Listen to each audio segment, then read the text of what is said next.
اس مہینے کے اندر 15 اگست جو تاریخ آتی ہے تو پورے ملک میں بسنے والے ہندو مسلمان سب کے ذہنوں میں یہ بات پیدا ہوتی ہے کہ 1947 کی جنگ آزادی کے بعد ہمیں یہ آزادی ملی ہے.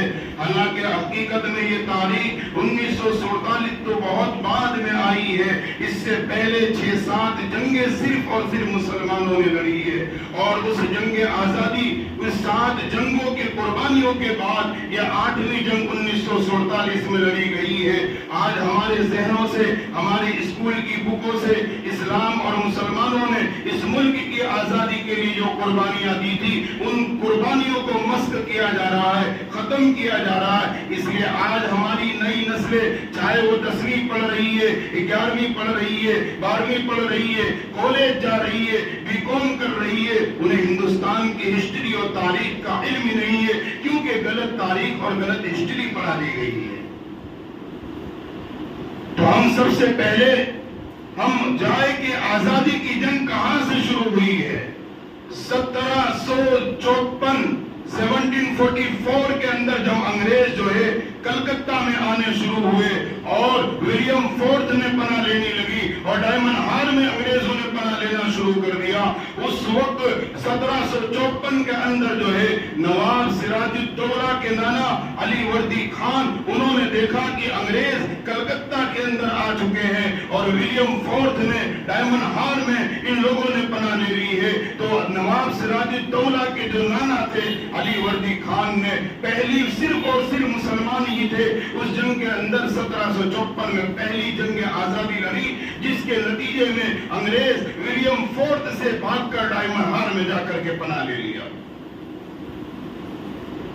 تو پہلی جنگ آزادی 1754 میں لڑی گئی ہے 1744 کے اندر، اور اس کے بعد علی وردی خان کا جب انتقال ہو جاتا ہے اور وقت گزرتا ہے تو اور انتقال کے بعد نواب سراج الدولہ 1757 میں دوسری جنگ آزادی لڑنے کی تیاری کرتے ہیں. 1747 کے اندر دوسری جنگ آزادی، پہلی بھی صرف مسلمان نے لڑی اور دوسری بھی 1757 کے اندر نواب سراج الدولہ جو ہے صرف انگریزوں کے ساتھ اور مسلمان انگریزوں کے سامنے کھڑے ہو کر کے مقابلہ کرے اور لڑتے رہے یہاں تک کہ کلکتہ کے مرشد آباد کے اندر نواب سراج الدولہ کو 1757 میں شہید کر دیا گیا.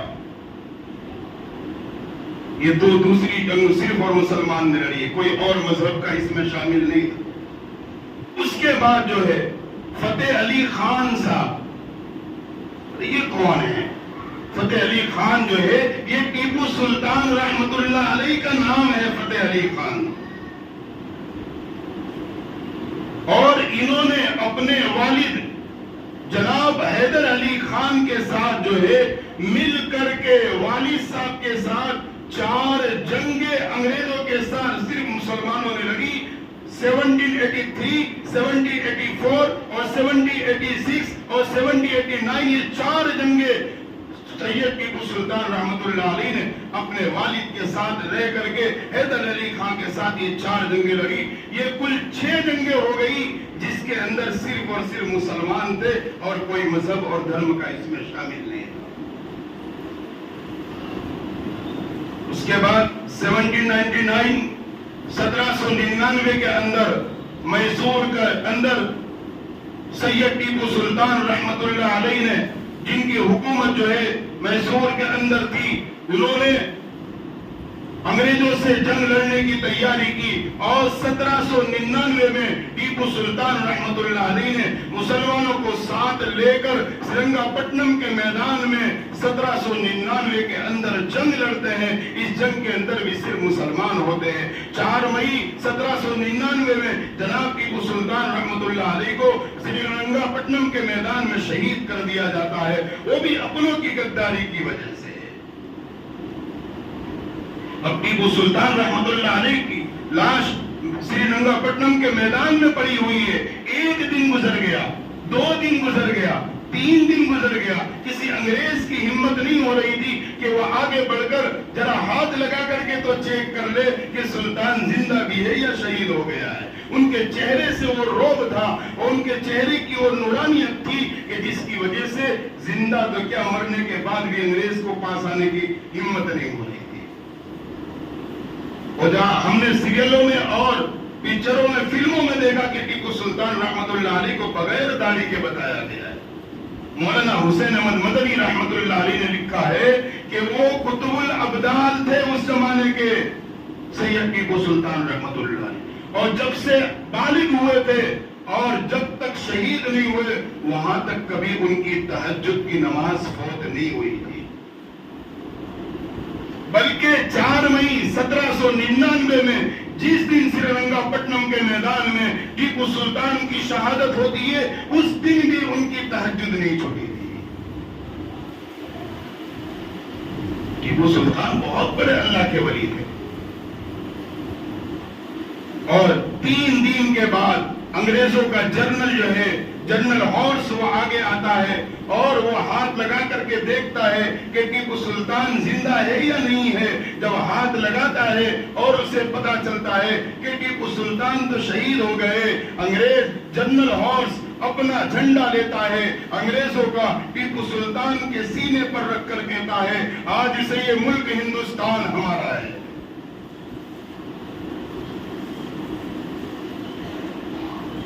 ٹیپو سلطان رحمت اللہ علیہ نے اس زمانے میں جبکہ راکٹ اور میزائلوں کا کوئی سوچ بھی نہیں رکھتا تھا، ٹیپو سلطان رحمت اللہ علیہ نے سب سے پہلا راکٹ بنایا اور سری رنگا پٹنم کے میدان میں اس راکٹ کا استعمال کیا تھا۔ اب وہ ملبہ جو راکٹ جہاں کر کے گرا تھا انگریزوں کی فوج میں، تو اس کے بعد انگریزوں نے انگلینڈ وغیرہ سے لوگوں کو بلوایا اور وہ ملبہ لے جا کر کے ریسرچ کیا، اور ریسرچ کرنے کے بعد ٹیپو سلطان کی راکٹ سے ریسرچ کے بعد جو ہے دنیا والوں نے میزائل بنانے شروع کی ہے۔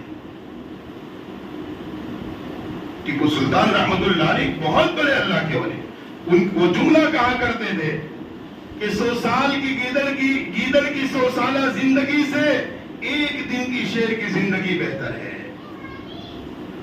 بہت اونچا جملہ تھا ان کا، اور اسی کے مطابق وہ کر گزرے ہیں۔ ٹیپو سلطان رحمت اللہ علیہ کی شہادت ہو جاتی ہے۔ اب یہ انگریز دیکھتے ہیں کہ میسور جو ٹیپو سلطان کے ذریعے ہمارے لیے رکاوٹ بنا ہوا تھا، وہ سلطان تو شہید ہو گیا، اب یہ بہار اور اسی طرح اڑیسہ طرف بڑھتے ہیں، اور بڑھتے ہوئے دھیرے دھیرے یہ دہلی پہنچتے ہیں، اور دہلی پہنچنے کے بعد لوگوں کو اپنا غلام بنانا شروع کر دیتے ہیں۔ لوگ انگریزوں کے غلام بنتے جا رہے ہیں۔ 1806 کے اندر جو ہے شاہ عبدالعزیز محدث دہلوی رحمت اللہ علیہ، انہوں نے دیکھا کہ انگریز اس ملک پر قابض ہو رہے، لوگوں کو غلام بنا رہے، انہوں نے فارسی زبان میں ایک فتویٰ لکھا اور اس کو شائع کر دیا کہ مسلمانوں، انگریزوں سے اس ملک کو بچانا فرض ہے۔ وہ فتویٰ اتنا چلا کہ پورے ہندوستان سے لوگ اس تحریک میں شامل ہونے لگے، اور کافی بڑی تعداد کے اندر جو ہے اس کے اندر لوگوں نے شرکت کی، اور اس کے بعد جو ہے 1857 کی جنگ پیش آئی ہے۔ 1857 کی اس جنگ میں بڑی تعداد میں مسلمان تھے، پورے ملک سے مسلمانوں نے شرکت کی تھی، اور بڑی زبردست اور خطرناک جنگ ہوئی، اور آخر میں کامیابی پوری نہ ملی لیکن شکست کا سامنا کرنا پڑا۔ اس جنگ کے اندر مولانا قاسم نانوتوی رحمت اللہ علیہ شریک تھے، حافظ ضامن رحمت اللہ علیہ شریک تھے، حاجی امداد اللہ مہاجر مکی شریک تھے، مولانا مظہر رحمت اللہ علیہ شریک تھے، اور بھی بے شمار ہمارے اکابرین جن کی کتابیں آج پڑھائی جاتی ہے وہ لوگ اس جنگ میں 1857 میں شریک تھے۔ حافظ ضامن رحمت اللہ علیہ بھی شہید ہو گئے اس جنگ کے اندر، اور مولانا مظہر رحمت اللہ علیہ اس جنگ کے اندر زخمی ہوئے تھے، اور یہ جنگ کہاں ہوئی تھی؟ شاملی کے میدان میں ہوئی تھی، جو صحابہ سہارنپور مظاہر اور دیوبند کے بیچ میں پڑتا ہے.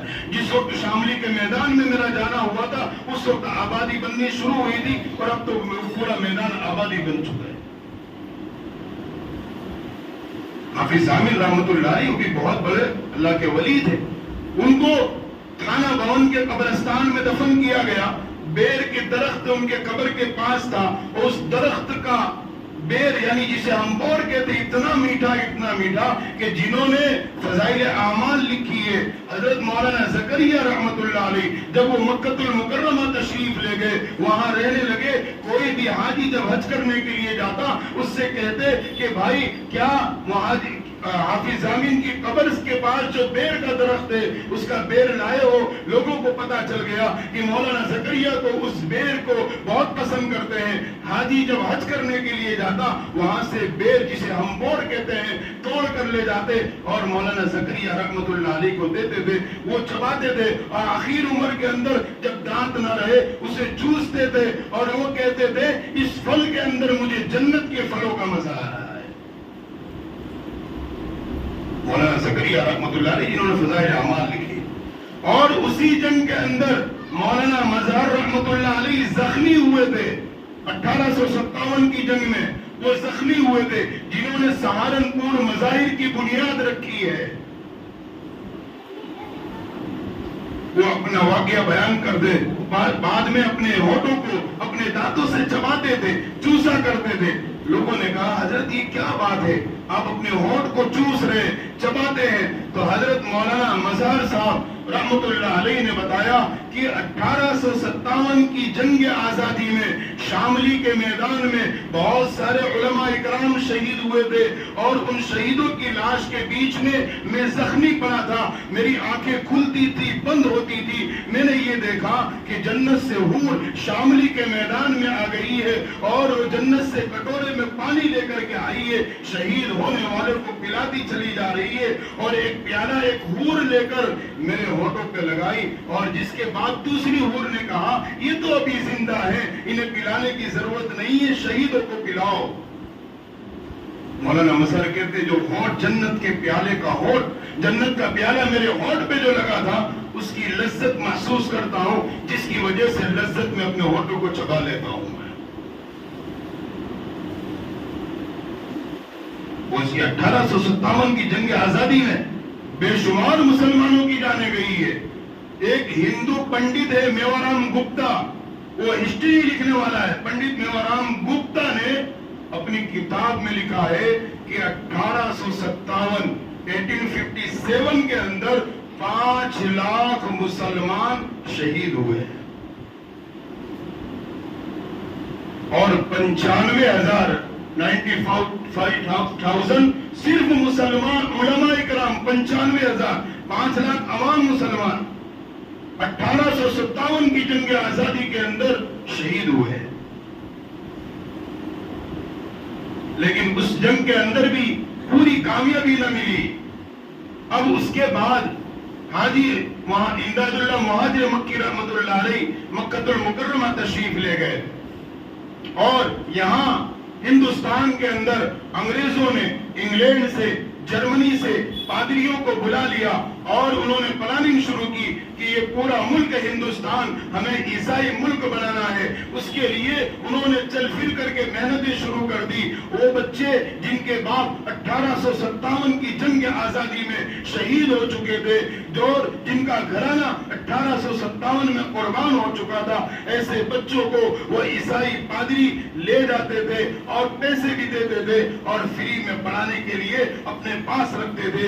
جب یہ بات حاجی امداد اللہ مہاجر مکی رحمت اللہ علیہ تک پہنچی وہ بیت اللہ میں بیت اللہ کا غلاف پکڑ کے رو رہے ہیں اور اللہ سے دعا کر رہے. اس کے بعد علماء اکرام نے مشورہ کیا کہ ہمیں بھی کوئی ایسا مدرسہ قائم کرنا چاہیے جہاں پر فری میں بچوں کو پڑھائے اور مقصد یہ ہو کہ اس ملک کو اس مدرسے سے پڑھنے والے اس ملک کو انگریزوں سے آزاد کرائے. اسی فکر کو لے کر کے 1866 میں 1866 کے اندر جو ہے دارالعلوم دیوبند کی بنیاد ایک انار کے درخت کے نیچے رکھی گئی. اس میں پڑھانے والا استاد بھی محمود تھا.